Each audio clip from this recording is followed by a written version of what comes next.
Good morning, students. Today we are here again with the remaining part of the third chapter of geography. So the next topic is volcano. A volcano is a vent.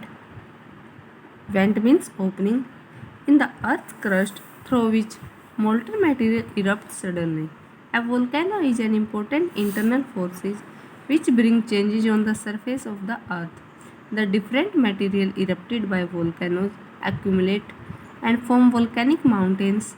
Fujiyama in Japan, Vesuvius in Italy are important volcano. तो जो volcano क्या होता है जिसको हम हिंदी में बोलते हैं ज्वालामुखी, तो वोल्केनो क्या होती है, एक ओपनिंग होती है, यानी अर्थ की जो क्रस्ट है वो एकदम से फट जाती है, उसके अंदर से जो मोल्टन पिघला हुआ जो लावा बोलते हैं उसको मैग्मा है वो अचानक से बाहर आ जाता है। और जो वोल्केनो है वो one of the important internal force है जिससे अर्थ के सरफेस पे क्या होता है, चेंजेस आते हैं, क्योंकि जब वो मोल्टन जो मैग्मा होते हैं वो बाहर आता है वो डिफरेंट मटेरियल्स की शेप में आ जाता है, जैसे बाहर आके वो वोल्केनिक माउंटेन्स बन जाते हैं। वोल्केनिक माउंटेन्स जो है वो जो फेमस है वो जापान में है फुजियामा का, और वेसुवियस का है इटली में। तो ये क्या है, इम्पोर्टेंट वोल्केनोज है वर्ल्ड के। Then we talk about the external forces.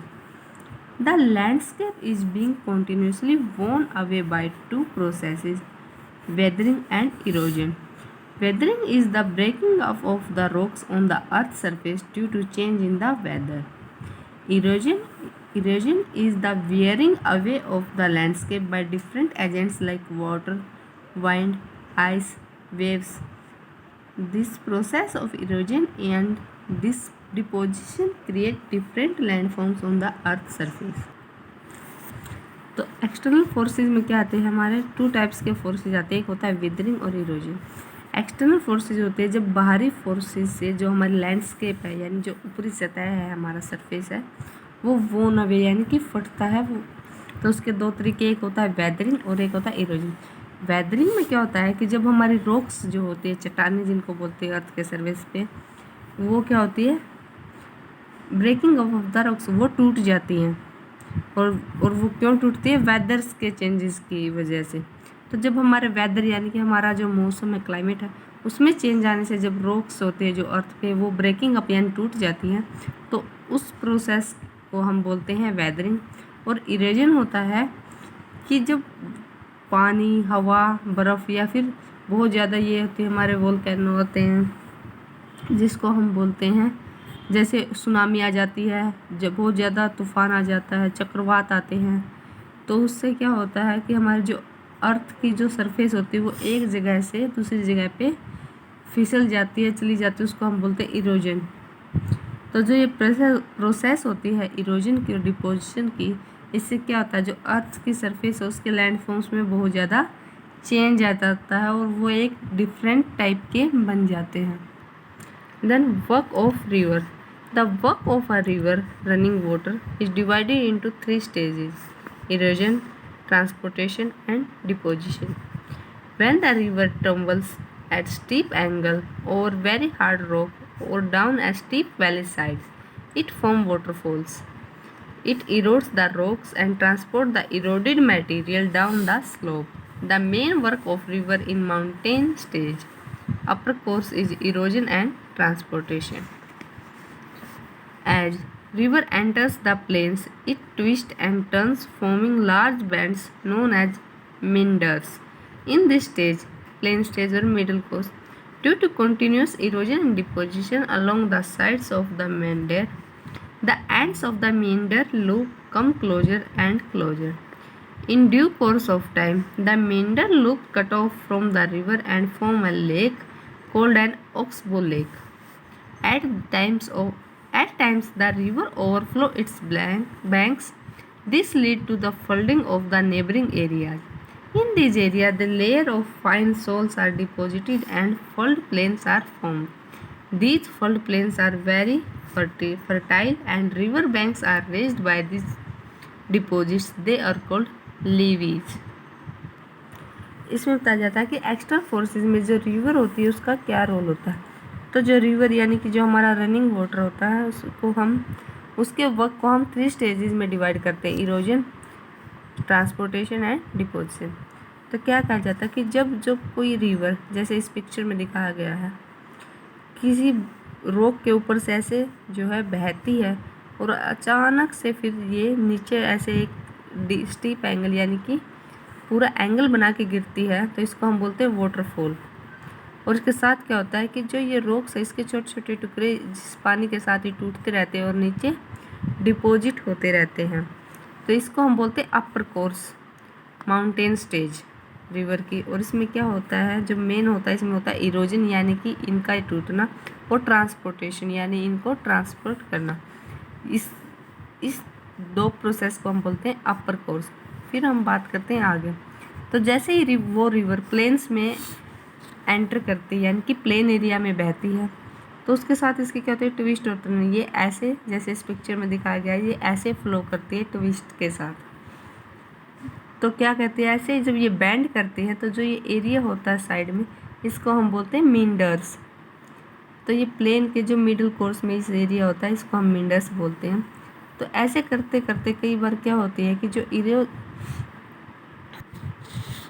तो जो इसमें वो जो पत्थरों के टुकड़े होते हैं वो बहते बहते क्या होते हैं, साइड में सबमिट होते रहते हैं, इकट्ठे होते रहते हैं। और जैसे जैसे ये मींडर्स ऐसे करती है, ये हम ट्विस्ट लेती है, तो कुछ क्या होता है, एक टुकड़ा इस मतलब पानी का एक बहाव इससे कट जाता है रिवर से, और उसको हम बोलते हैं ओक्सबो लेक, यानी कि ये बो टाइप की लेक एक अलग सी बन जाती है। तो उस टाइम पे क्या होता है कि जो रिवर्स है वो अपने जो बैंक्स हैं उनके ऊपर भी ओवरफ्लो करने लगती है, और ओवरफ्लो करते करते क्या हो जाता है कि पानी कई बार जब उसकी का बहाव तेज होता है और पानी की क्वांटिटी ज़्यादा होती है तो वो साइड्स में भी बहती है, और वहाँ पे क्या बन जाते हैं, एक प्लेन एरिया बन जाता है जिसको हम बोलते हैं फ्लड प्लेन्स। और वो एरिया क्या होता है, ज़्यादा फर्टाइल होता है, यानी खेती के लिए, एग्रीकल्चर के लिए बहुत ही ज़्यादा फर्टाइल होता है। उसमें अच्छी जो है उपजाऊ ज़मीन कहते हैं वो होती है। तो ये फ्लड प्लेन बनते रहते हैं यहाँ। जब इनका क्या होता है कि यहाँ पर लोग एग्रीकल्चर यानी खेती बाड़ी करते हैं, लेकिन जब भी क्वांटिटी वाटर की ज़्यादा होगी रिवर में तो यहाँ पे बाढ़ आ जाती है। तो इस तरह से, और जो ये कट करती रहती है अपने बैंक्स को, देखिए आपने जो ये शेप दी गई है रिवर की साइड में, इसको हम बोलते हैं लीवइस।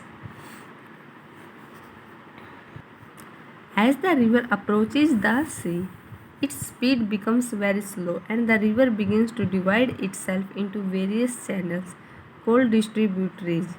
The main work of the river in this stage, delta stage lower course, is deposition. In this stage, the triangular shaped lowland called delta is formed by river deposits.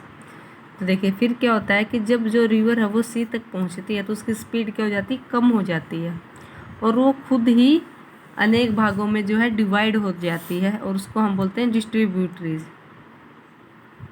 देखिए, और ये जो उसके साथ जो वो पत्थर वो बहा के लाती है उसका एक जो है ट्राइंगुलर यानी कि त्रिभुज के ट्राइंगल के आकार की एक शेप बन जाती है उनकी इकट्ठे होके, और उसको हम बोलते हैं डेल्टा, यानी कि वो डेल्टा बनाती है। इसको हम डेल्टा स्टेज और लोअर कोर्स भी कहते हैं। Then we talk about the work of wind. Work of wind. An active agent of erosion and deposition in the deserts is wind. In deserts, you can see rocks in the shape of mushrooms called mushroom rocks. Winds erode the lower section of the rock more than upper section. Therefore, such rocks have narrow base and wider top. In deserts, the wind carries sand from one place to another. When it stops blowing, the sand is deposited in the form of a low hill called sand dune. When the grains of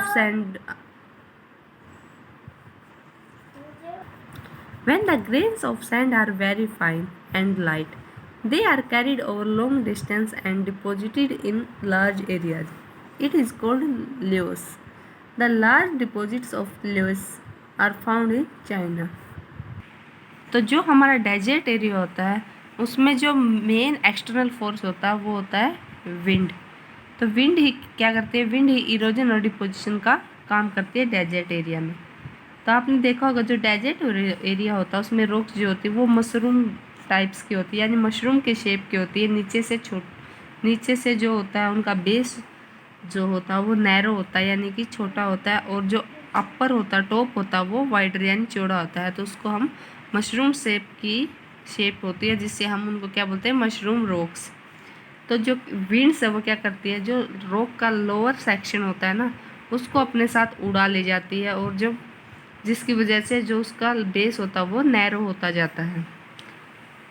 तो desserts में क्या होता है, जो wind है वो sand को carry करती है, जो रेत होता है उसको एक प्लेस से दूसरे प्लेस पे, और जहाँ पे वो ब्लो करना बंद कर देती है वहीं पे वो सारा इकट्ठा हो जाता है और एक लो हिल बना देता है, जिसको हम क्या बोलते हैं, सैंड ड्यून। जो सैंड ड्यून होते हैं, जैसे जैसलमेर में बताए गए हमारे इंडिया में, वो क्या होते हैं, वो विंड के कारण ही बनते हैं।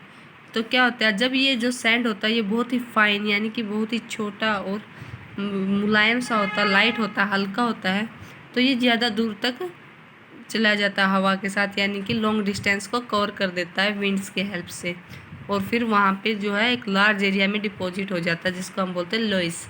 तो ये जो लार्ज एरिया में जो डिपॉजिट होता है और लॉइस बनते हैं, ये ज़्यादातर कहाँ पाए जाते हैं, चाइना में।